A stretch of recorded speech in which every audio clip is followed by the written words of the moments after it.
బారుగా గాజులు ఉన్న దానికి పెట్టు.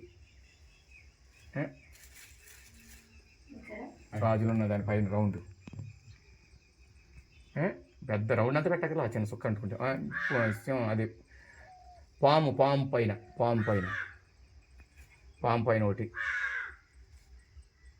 త్రిశూలం మధ్యలో రౌండ్ ఉంది చూడు.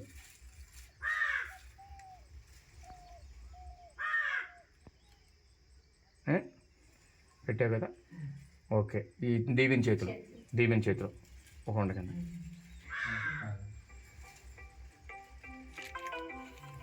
యువతల చేతిలో ఇది ఉంది, కొండకు పెట్టు.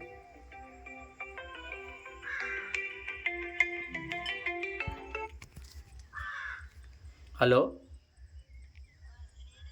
అమ్మ, నేను సంధ్యమ్మ తల్లి దగ్గర ఉన్నానమ్మా. మా పాపను తీసుకెళ్ళాను. రమాకు ఫోన్ చేయ. సంధ్యమ్మకే పసుపు కుంకుమ సమర్పిస్తున్నా, అక్కడ ఉన్నాను.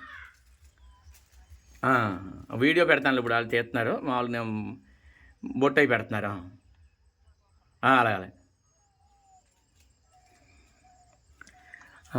బొట్టు పెట్టావు కదమ్మా.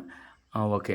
ఇప్పుడు కింద అమ్మ చూడు, యువతల పక్క వినాయకుడిలో ఉన్నాడు చూడు, అక్కడ ఒక చిన్న బొట్టు పెట్టు, చిన్నది పెట్టు. ఇప్పుడు ఎక్కడైతే పసుపు పెట్టావో అన్ని చోట్ల కుంకుమ బొట్టు పెట్టుకు రావడమే. అదేవిధంగా అవతల పక్క ఒకటి ఉంది చూడు, అక్కడ పెట్టావా? కింద పాదానికి, పై పాదం దగ్గర కొంచెం, కింద పాదం దగ్గర కొంచెం పెట్టావా? కింద పాదానికి రాసావా? అమ్మవారికి బొట్టు పెట్టు. సార్ పాదాల కంటే ఆవిడికి పసుపు చూపిస్తుంది.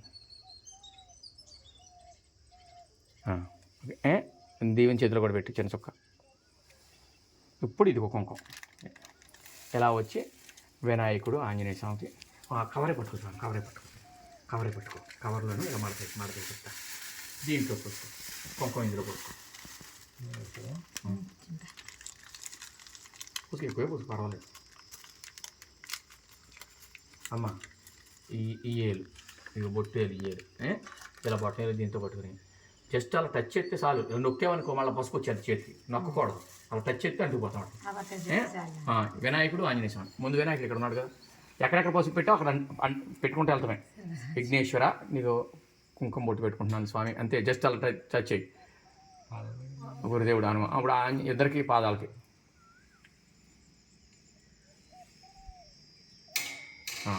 ఇప్పుడు వెళ్ళిపో. ఆ వెనకాల ఉన్న అమ్మ దగ్గరికి వెళ్ళిపో. ముందు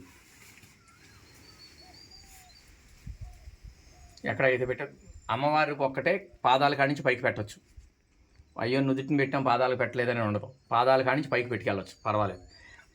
ఒక్కొక్కసారి ఒక్కొక్క బొట్టు పెట్టు, అంతేగాని ఒక బొట్టు 3 సార్లు పెట్టరు.